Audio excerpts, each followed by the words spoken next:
Hello बच्चों, आपको मैंने पिछले लेक्चर में चार्ज और चार्ज की प्रॉपर्टीज़ के बारे में एक्सप्लेन किया था और मैं समझता हूँ आप लोगों ने उस लेक्चर को ध्यान से समझा होगा, तो आपको पता चला होगा चार्ज क्या है और उसकी प्रॉपर्टीज़ क्या है। आज उसी लेक्चर को हम लोग कंटिन्यू करते हैं और उसके आगे एक नया टॉपिक शुरू करते हैं, कूलॉम्स लॉ। कूलॉम्स लॉ दो चार्जेस के बीच में लगने वाले फोर्स को एक्सप्लेन करता है। दो चार्जेस हैं Q1 और Q2 और उनके बीच में जो फोर्स रहेगा उस फोर्स का नेचर क्या होगा, इस बातों को एक्सप्लेन किया था। This phenomena explain by mister Coulomb's. तो देखिए दो चार्जेस हैं Q1 और Q2, सम डिस्टेंस अपार्ट है, आर डिस्टेंस अपार्ट है। आप लोगों ने बच्चों क्लास 11 में इसी से मिलता जुलता लॉ पढ़ लिया है, ग्रेविटेशन लॉ। और ग्रेविटेशन में आपने पढ़ा था दो मास पार्टिकल हैं, एक दूसरे से सम डिस्टेंस अपार्ट है। तो अगर दो मास पार्टिकल के बीच में फोर्स ऐड कर सकता है तो दो चार्ज पार्टिकल के बीच में भी फोर्स ऐड करता है। कूलॉम्स लॉ ग्रेविटेशन लॉ का बिल्कुल आइडेंटिकल फॉर्म है। जैसा आपने ग्रेविटेशन में पढ़ा था उसी हिसाब से इसको हम लोग पढ़ेंगे, कोई अंतर नहीं पढ़ेंगे।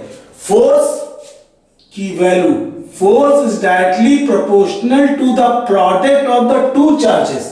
Force is directly proportional to the product of the two charges and inversely proportional to the R square. Force is directly proportional to the product of the two charges and inversely proportional to the R square. इन दोनों law को अगर combine करेंगे तो force is directly proportional to Q1 Q2 upon R square. Force is directly proportional to Q1 Q2 upon R square. बच्चों class 11 में जब हमने ग्रेविटेशन पढ़ा था तो उसमें पढ़ा था force is directly proportional to m1 m2 upon r square. वैसे यहां पर पढ़ लिया, सेम आइडेंटिकल है, कोई ज्यादा डिफरेंस नहीं है, केवल मैग्नीट्यूड यहां पर थोड़ा सा बदलेगा, वहां g यूज किया था, यहां कांस्टेंट बदलेगा। तो force F is equal to k Q1 Q2 upon r square, k proportionality proportional constant. इस कांस्टेंट की वैल्यू होती है 1 अपॉन 4 पाई एप्सिलॉन नॉट। इस प्रोपोर्शनल की वैल्यू होती है 1 upon 4 pi epsilon naught. Epsilon naught को बोलते हैं परमिटिविटी ऑफ फ्री स्पेस। अगर चार्ज पार्टिकल स्पेस में रखे हैं तो इस कांस्टेंट की वैल्यू होती है 8.85 इंटू 10 की power minus 12 coulomb square upon newton metre square upon coulomb square. ये हो गया इस प्रोपोर्शनलिटी कांस्टेंट। तो बच्चों आपका ये फॉर्मूला आया F equal to K Q1 Q2 upon R square. इस कांस्टेंट, पूरे कांस्टेंट की value 1 upon 4 pi epsilon naught की वैल्यू आ गई 9 इंटू 10 की power 9 coulomb square upon newton metre square. तो बच्चों आप लोग को ये बात समझ में आई, coulomb's law 1 upon 4 pi epsilon naught Q1 Q2 upon R square. ये फॉर्मूला एप्लीकेबल है, ये फॉर्मूला एप्लीकेबल है एयर और वैक्यूम के लिए, एयर और वैक्यूम। अगर दोनों चार्जेस Q1 और Q2 लाइक चार्जेस होंगे, अगर दोनों चार्जेस Q1 और Q1 and Q2 both are like charges, अगर दोनों Q1 और Q2 दोनों लाइक चार्जेस होंगे तो इनमें रिपल्शन लगेगा। लाइक का मतलब तुम लोग को पता होगा, दोनों या तो पॉजिटिव हो या दोनों नेगेटिव हो।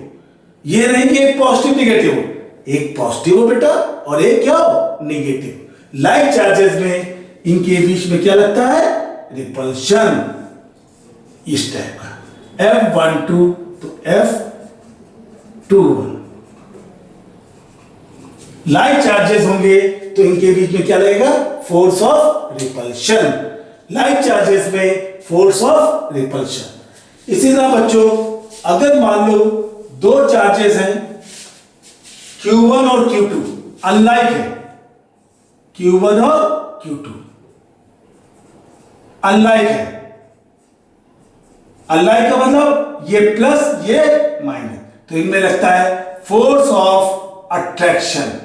क्या लगता है, फोर्स ऑफ अट्रैक्शन।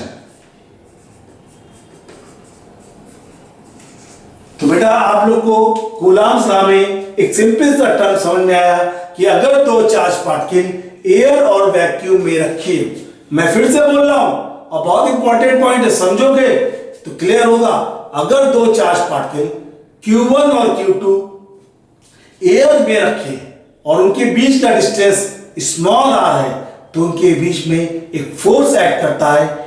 ये जो फोर्स होगा अट्रैक्शन का है या रिपल्शन का, डिपेंड्स करता है nature of charge. Like charges repel करेंगे और अनलाइक चार्जेस अट्रैक्ट करेंगे।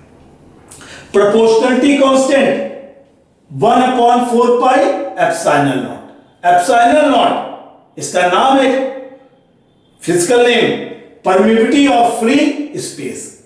इसकी एक वैल्यू होती है 8.85 into 10 की power -12 newton metre square upon coulomb. Epsilon naught constant है, तो अगर यहां पर वैल्यू रख के सॉल्व कर लोगे तो पूरे कांस्टेंट की वैल्यू मिल गई। अब बच्चों तुम लोग ध्यान दो, इन मीडियम, अगर इन चार्ज पार्टिकल को उठाकर हम लोग मीडियम में रख दें, जैसे हमने Q1 और Q2 r डिस्टेंस अपार्ट रखा था, तो फोर्स लग रहा था 1/4 pi epsilon naught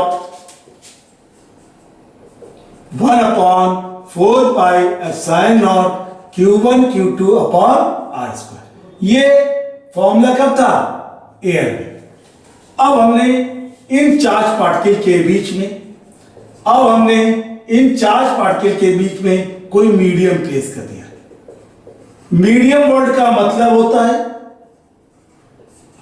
air, water, ठीक है, पेपर एक्सेट्रा। ये जो मीडियम हमने लिया है, ये सब क्या होते हैं, डाइलेक्ट्रिक होते हैं। ये क्या होते हैं, डाइलेक्ट्रिक। इनका मतलब ये होता है कि ये होते तो इंसुलेटर है, लेकिन जब हम इनको इलेक्ट्रिक फील्ड में प्लेस करते हैं तो इसके अंदर पोलैरिटी जनरेट होते हैं। मैंने एक एग्जांपल तुम्हें पिछली क्लास में बताया था कि कॉम के पीस के पास जब हम बिट्स ऑफ पेपर लाते हैं तो पेपर के बिट्स कॉम की तरफ अट्रैक्ट होते हैं।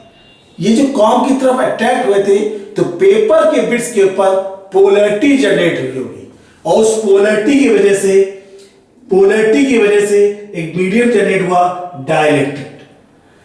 फॉर्मूला अब नया फोर्स का मीडियम में क्या जनरेट हुआ, 1/4 पाई एप्सिलॉन नॉट के और आ गया, यहाँ पे एक नया कांस्टेंट आ गया के।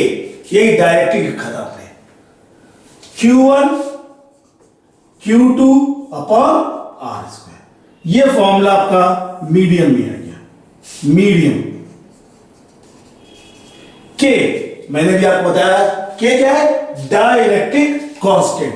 के की वैल्यू डिफरेंट सब्सटेंस के लिए अलग अलग होती है।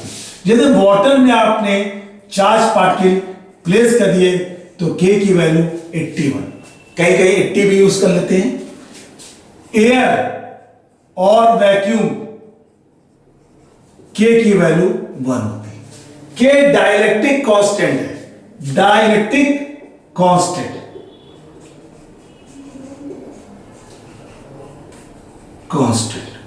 Formula, general formula 1/4 pi epsilon naught Q1 Q2 upon R square. ये जनरल फॉर्मूला हुआ इन मैग्नीट्यूड।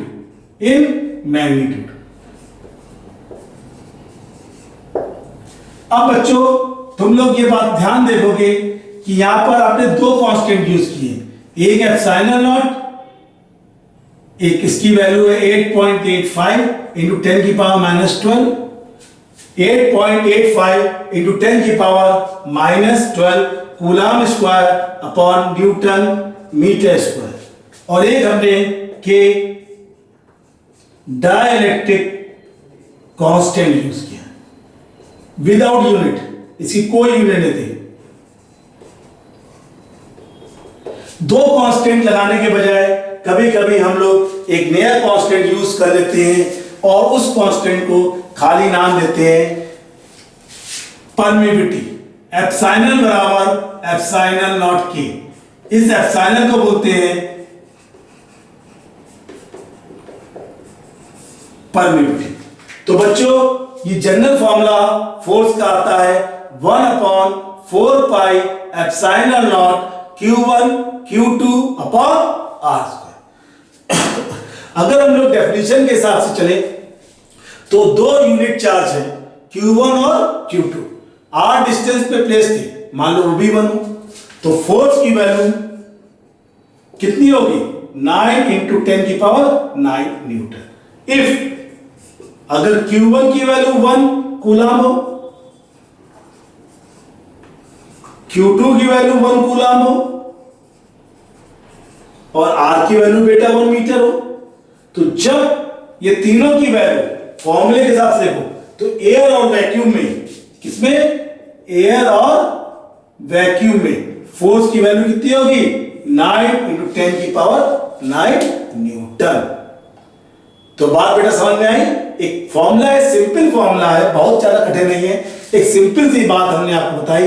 दो चार्ज पार्टिकल थे, R डिस्टेंस पे प्लेस थे, तो इनके बीच में जो फोर्स लग रहा है कूलम फोर्स, उसकी वैल्यू।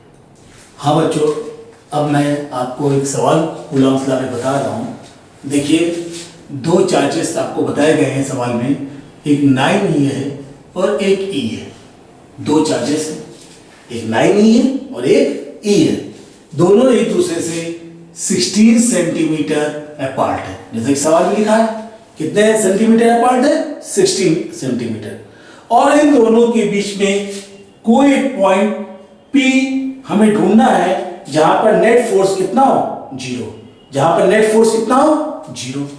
तो देखिए इसको हमने नेम कर दिया A, इसको नेम कर दिया B। ये डिस्टेंस एज्यूम कर लिया हमने x और ये डिस्टेंस हमने एज्यूम कर लिया 16 माइनस x। हमें क्या ढूंढना था बेटा, कोई पॉइंट, दो चार्जेस के बीच में कोई पॉइंट ढूंढना है जहां पर नेट फोर्स क्या हो 0। नेट फोर्स 0 होने का मतलब है कि जो फोर्स एक्ट कर रहा हो AP के बीच में और जो फोर्स एक्ट कर रहा हो PB के बीच में वो इक्वल हो। इसके लिए हमने इस P पॉइंट पे एक चार्ज Q एज्यूम कर लिया। क्या एज्यूम किया? P पॉइंट पे एक चार्ज Q एज्यूम कर लिया। इस चार्ज को एज्यूम करने से अब हम इसके बीच का फोर्स निकालेंगे और इसके बीच का फोर्स निकालेंगे, और ये दोनों फोर्स बराबर होंगे, इक्वल मैग्नीट्यूड के होंगे, तभी रिजल्टेंट फोर्स उस P पॉइंट पे कितना होगा 0। 0 का मतलब क्या होता है, कोई मेरी इतनी ताकत इधर खींचे, कोई इधर खींचे, दोनों एक दूसरे के अपोजिट खींचेंगे तो रिजल्टेंट फोर्स क्या आएगा 0 आएगा। अब देखिए AP के ऊपर फोर्स कितना लग रहा है, AP के ऊपर 1/4 pi epsilon not 9e into Q upon इस डिस्टेंस को आपने x एज्यूम किया था, तो ये हो गया x स्क्वायर। फोर्स BP के बीच में कितना लग रहा है, इसके बीच में फोर्स पहले हमने निकाला, फिर हम इस BP के बीच में फोर्स निकालेंगे 1/4 pi epsilon naught Q into E upon 16 minus x का होल स्क्वायर। ये दोनों फोर्स इक्वल इन मैग्नीट्यूड है, forces are equal in magnitude. ये दोनों फोर्स मैग्नीट्यूड में इक्वल है, बट अपोजिट इन डायरेक्शन। तो जब दोनों फोर्सेस को इक्वल करोगे, AP equal to force BP करोगे, तो इन दोनों को इक्वलाइज करोगे। फॉर्मूला आपका था 1/4πε0 9e into Q upon X square equal to, ध्यान देंगे, कॉन्सेप्ट समझेंगे तो आपको कोई भी सवाल लगाने में इजी होगा। 1/4πε0 Q E upon 16 minus X का होल स्क्वायर। बेटा आप लोग के दिमाग में एक सवाल आ सकती है कि ये सेंटीमीटर में था, हमने मीटर में नहीं कन्वर्ट किया, क्योंकि दोनों फोर्सेस इक्वल हैं, मैग्नीट्यूड बराबर है, ये भी सेंटीमीटर में लिया है, ये भी सेंटीमीटर में लिया है, इसलिए कोई प्रॉब्लम नहीं। लेकिन एक तरफ मीटर, दूसरी तरफ सेंटीमीटर यूज नहीं किया जा सकता। तो ये कट जाएगा, ई कट गया, क्यू कट गया, रिमाइंडर क्या बचा 9 upon X square equal to 1 upon 16 minus X का whole square. Square root both side आप कर सकते हो, 3 upon X is equal to 1 upon 16 minus X. Cross multiply करेंगे तो 16 माइनस एक्स क्रॉस मल्टीप्लाई कर रहे हैं into 3 is equal to X. Cross multiply करेंगे, इसको इधर ले गए, ये इधर 48 minus 3x is equal to X, तो 48 इज इक्वल टू 4x, तो x की वैल्यू आ गई 12 सेंटीमीटर। मतलब दो चार्ज पार्टिकल हैं, एक दूसरे से 16 सेंटीमीटर अपार्ट थे, एक चार्ज दाहिनी था और एक ही था, तो इनके बीच में वो पॉइंट हमें ढूंढना था जहां पर नेट फोर्स 0, तो वो पॉइंट हमने सॉल्व करके कैलकुलेट किया, तो वो पॉइंट आया 12 सेंटीमीटर अपार्ट। कितना है बेटा 12 सेंटीमीटर अपार्ट। अब बेटा एक और सवाल मैं आपको समझाने आ रहा हूं, देखिए बोर्ड पे। इस सवाल में आपको यह बताया गया है कि एक चार्ज Q है, एक चार्ज Q है, इसको दो पार्टों में डिवाइड करना है, दो पार्टों में डिवाइड करना है, और इस प्रकार से डिवाइड करना है कि दोनों चार्जेस के बीच में जो फोर्स एक्ट करेगा वो मैक्सिमम, दोनों चार्जेस के बीच में जो फोर्स एक्ट करेगा वो मैक्सिमम हो। इसके लिए हमने क्या किया, इस Q चार्ज को दो पार्टों में डिवाइड किया है, एक स्मॉल q और एक capital Q minus small q। तो एक हमने Q कह दिया, एक स्मॉल q माइनस ये कह दिया। डिस्टेंस कितना था r। अब बेटा देखो फोर्स की वैल्यू कितनी आई 1/4πε0 q। कैपिटल Q को डिवाइड कर रहे हो, किसमें डिवाइड कर रहे हो, कैपिटल Q को डिवाइड कर रहे हो दो फोर्सेस में, such that the force acting between them, इन दोनों के बीच में लगने वाला फोर्स मैक्सिमम हो, इन दोनों के बीच में लगने वाला फोर्स मैक्सिमम हो। तो आपने कूलम्स लगाया 1/4πε0। हमेशा हम लोग k की वैल्यू को 1 यूज करते हैं जब तक हमें कोई मीडियम गिवन ना हो। अगर मीडियम गिवन होगा बेटा तभी तुम लोग यूज करना, अदरवाइज k की वैल्यू को तुम लोग 1 ही यूज करोगे। अब इसको सिंप्लीफाइड और कर दोगे, 1/4πε0 q minus q square upon r square f for maximum and minimum force की वैल्यू dF अपॉन dQ की वैल्यू 0 के बराबर होती है। मैक्सिमम मिनिमम की कंडीशन होती है इसका डिफरेंशिएशन 0 के इक्वल है। तो यहां पर हम लोग डिफरेंशिएट करेंगे d/dx जैसे करते हो, तो यहां पर dF/dQ करेंगे तो कांस्टेंट आया 4πε0 d upon dQ q minus q square और कांस्टेंट अपॉन r स्क्वायर। ये r स्क्वायर भी कांस्टेंट था, हमने इसको भी बाहर कर लिया, d upon dq q small q minus q square. ये पूरा कांस्टेंट चल रहा है, इसको डिफरेंशिएट करोगे q माइनस 2q। और मैक्सिमम मिनिमम के लिए कंडीशन पढ़ाई थी dF अपॉन dQ की वैल्यू 0 के इक्वल है। क्रॉस मल्टीप्लाई कर लोगे 2q, तो q is equal to 2q, small q की वैल्यू q बाई 2 मीन्स 2 चार्जेस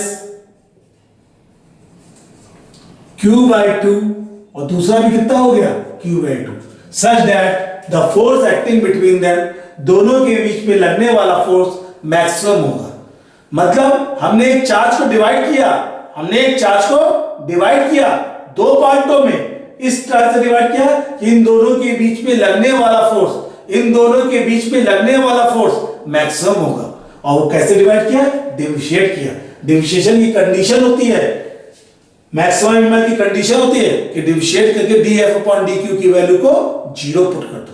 जब तुम ऐसा कर दोगे तो ये क्या होगा, मैक्सिमम फोर्स ऐड करने जाएगा। अब बेटा एक सवाल और समझा रहे हैं। मान लीजिए आप एक Q चार्ज था A के पास, अब हमने इसको B के साथ टच कराया, B पे भी कितना चार्ज था Q, इन दोनों के बीच में फोर्स की वैल्यू 2 × 10⁻⁻5 न्यूटन ऐड कर दिया और दोनों के बीच का डिस्टेंस कितना था, r था। दोनों के बीच का डिस्टेंस कितना था, r था। तो दो चार्जेस थे Q और इनके बीच का डिस्टेंस कितना है, r, और कितना फोर्स ऐड कर रहा है, 2 × 10⁻⁻5। अब C अनचार्ज है, टच किया किससे के साथ, विद A के साथ टच किया। तो जब टच करते हैं तो C के ऊपर चार्ज कितना था, 0, A के ऊपर चार्ज कितना था, Q, एवरेज चार्ज कितना हो गया, दोनों को जोड़ के 2 से डिवाइड किया, ये नया चार्ज आ गया। टच करने पे दोनों चार्ज को हम लोग सम कर लेते हैं, टच करने पे हम दोनों चार्जेस को क्या करते हैं, सम करते हैं और फिर divide by 2। Now C touch with B, अब C किससे टच कर रहा है, B के साथ। अब बेटा देखो C के पास चार्ज कितना था, Q बाई 2, B के पास चार्ज कितना था, Q, दोनों को डिवाइड करोगे इससे, Q डबल डैश, तो कितना चार्ज आया, 3Q बाई 4। तो अब देखा जाए A के पास जो चार्ज था Q बाई 2 और B के पास जो चार्ज था 3Q बाई 4, C क्या हो गया, रिमूव हो गया। C क्या हुआ, पहले वो A से टच किया था फिर B से टच किया, दोनों से टच किया। तो जब A से टच किया था तो एवरेज चार्ज निकाला Q बाई 2 और जब B से टच किया तो चार्ज आया 3Q बाई 4। अब इनके बीच में फोर्स कितना लगेगा, 1/4 pi epsilon naught Q by 2 3Q by 4 और डिस्टेंस लगाया r स्क्वायर। तो फॉर्मूला क्या है, 1/4 pi epsilon not 3Q square upon 8r square. तो अगर देखा जाए तो नया फोर्स जो आप लोग निकाल रहे हो, न्यू फोर्स, वो कितना आ रहा है, 3/8 1/4 pi epsilon naught Q square by r square. 3/8 और इस चार्ज की वैल्यू पहले वाले में गिवन थी 2 × 10⁻⁻5, 4.75 × 10⁻⁻5 न्यूटन मीन्स 7.5 × 10⁻⁵ न्यूटन, ये न्यू फोर्स है। इसका मतलब ये हुआ कि जब हमने A को और B को r डिस्टेंस अपार्ट रखा था तो फोर्स इतना लगा था। जब हमने एक अनचार्ज पार्टिकल को पहले A से टच कराया तो इतना चार्ज आया, फिर उसके बाद B से टच कराया तो नया चार्ज, एवरेज फिर निकाला और फिर से वापस उनको सेम पोजीशन पे रख दिया था। तो नया फोर्स कितना लगा, न्यू फोर्स हमने कैलकुलेट किया। ये वाला फोर्स जो ये दिया था, इस फोर्स की वैल्यू क्या थी, 1/4 pi epsilon naught Q upon r square, ये 2 × 10⁻⁵ न्यूटन थी, वो वैल्यू हमने पुट कर दी, हमारा आंसर। समझ गया बच्चों। अब हम आपको कूलॉम्स लॉ का वेक्टर फॉर्म एक्सप्लेन कर रहे हैं। Vector form of Coulomb's law, क्योंकि फोर्स एक वेक्टर क्वांटिटी है और वेक्टर क्वांटिटी में डायरेक्शन का बहुत इंपॉर्टेंट रोल होता है। वेक्टर क्वांटिटी में डायरेक्शन का एक इंपॉर्टेंट रोल होता है। तो देखिए Q1 Q2 दो चार्ज पार्टिकल हैं, इसकी पोजीशन R1 है, इसकी पोजीशन क्या है R2, बीच का डिस्टेंस R हो गया, ये पोजीशन X अलॉन्ग है और ये क्या है Y। तो वेक्टर क्वांटिटी में क्लास 11 में हमने पढ़ा था R2 vector plus R vector is equal to R1। तो R वेक्टर की वैल्यू हो गई R1 minus R2, R vector की वैल्यू हो गई R1 माइनस R2। अब magnitude of Coulomb's law, magnitude of Coulomb's law, तो फोर्स का फॉर्मूला हो गया 1/4 pi epsilon naught Q1 Q2 upon R square. Magnitude of Coulomb's law 1/4 pi epsilon naught, air और vacuum के लिए करते हैं, कभी भी मीडियम के लिए नहीं करते। 1/4 pi epsilon naught Q1 Q2 upon R square. अब फोर्स का फॉर्मूला वेक्टर फॉर्म में रखेंगे तो Q1 Q2 upon R square. अब इसमें वेक्टर क्या साइन लगाएंगे और यहां पर यूनिट वेक्टर लगाएंगे। मैग्नीट्यूड को वेक्टर फॉर्म में लाने के लिए, मैग्नीट्यूड को वेक्टर फॉर्म में लाने के लिए तुमको यूनिट वेक्टर से मल्टीप्लाई करना पड़ता है। अब देखो 1/4 pi epsilon naught Q1 Q2 upon R square, vector divide by its magnitude. 1/4 pi epsilon naught Q1 Q2 upon R square, इस वेक्टर को वेक्टर लिखा अपॉन मैग्नीट्यूड R।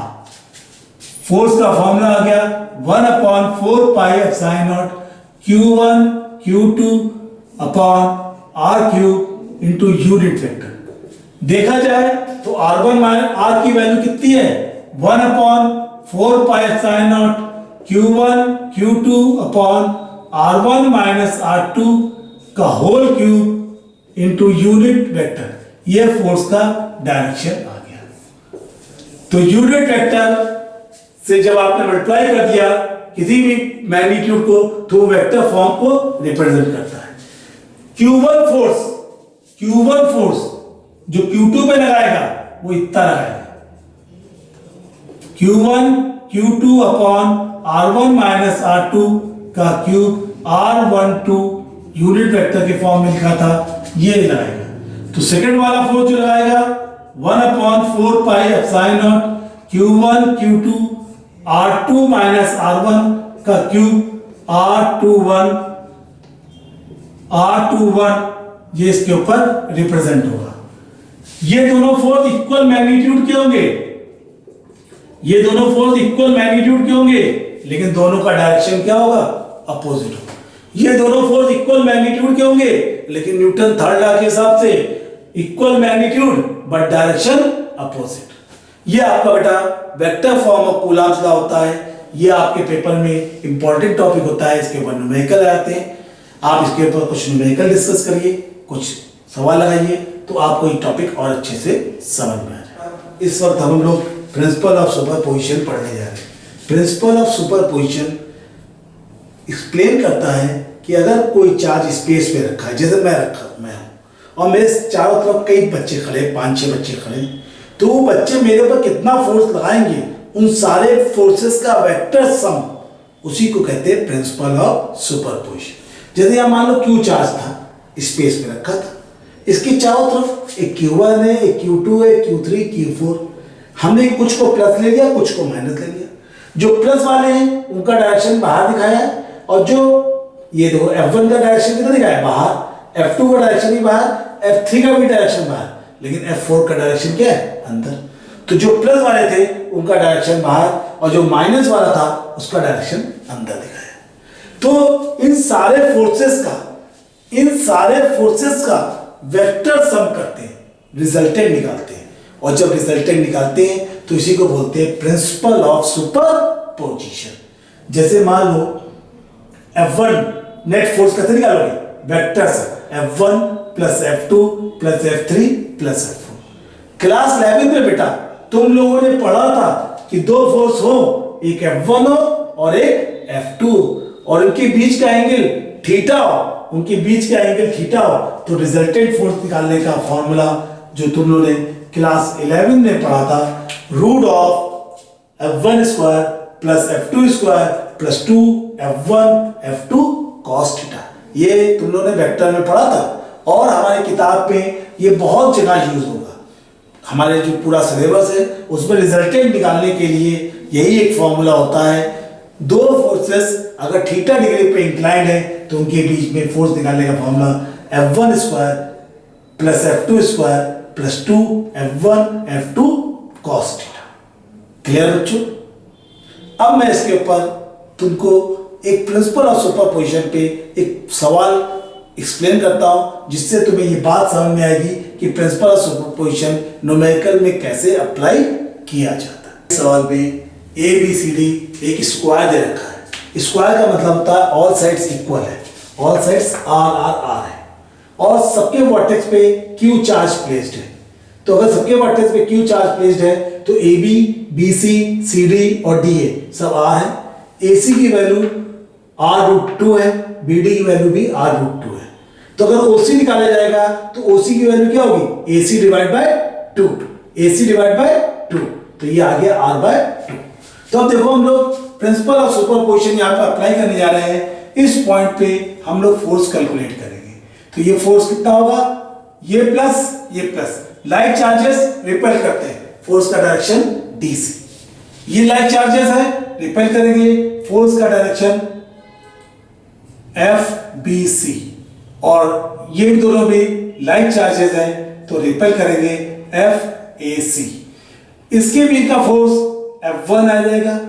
F1 हमने सपोज किया है resultant of BC and DC। F1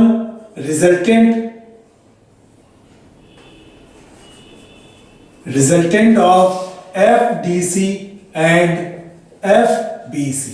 तो first we calculate, पहले हम लोग कैलकुलेट करेंगे FBC।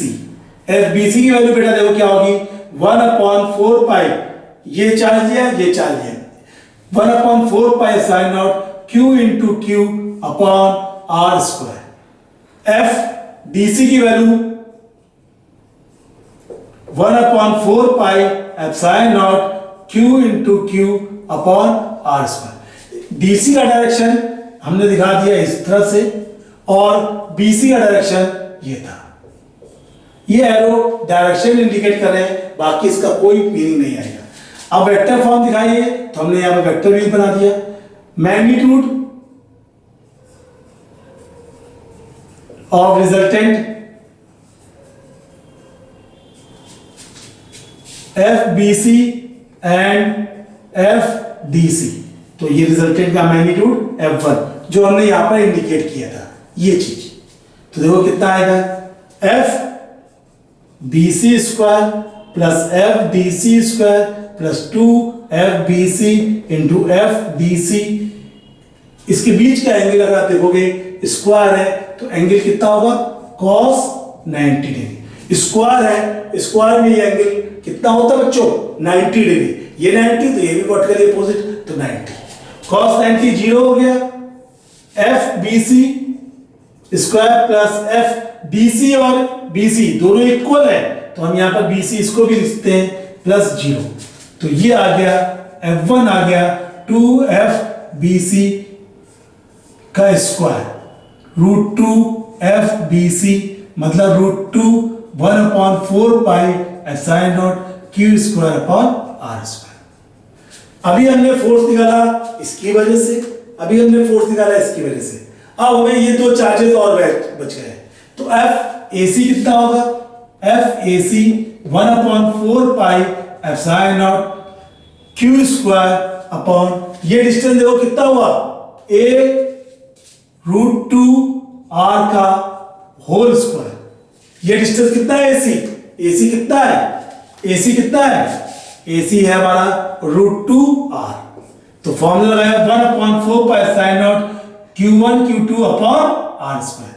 एफ अब ये निकाल रहे हैं OC 1/4 pi epsilon naught Q upon R upon √2 का होल स्क्वायर।